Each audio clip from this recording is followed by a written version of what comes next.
We had a first general overview of React and why we might want to use it in this course section. We will now dive into all the basics you need to know to create any type of React application.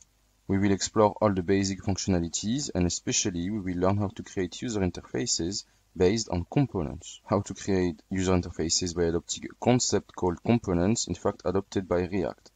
And of course, I will explain what exactly these components are and why React is also using them in this main section. Now, specifically for this, as I said, we will learn more about all the basic features that make up React, all the basic syntaxes.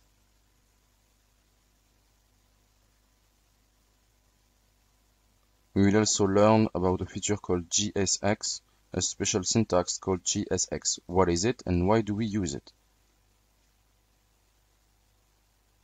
Then, as I also mentioned, we will also learn what its components are, but more importantly, how we can build our own components with React, and how we can use them, and how we can work with them.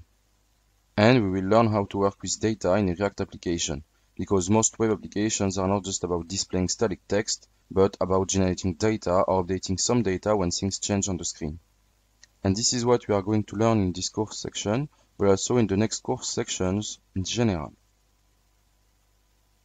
Now, of course, I don't want to teach these things by just using boring theory or slides, even though we'll have all the theory required.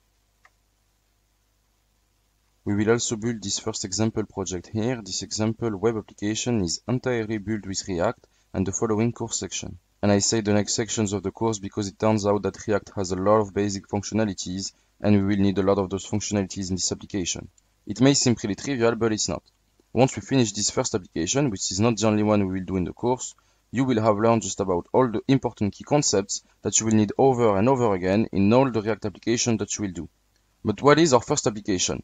It's an expense tracking tool, and as we build it step by step, we'll uncover all the key concepts you've come to know when working with React.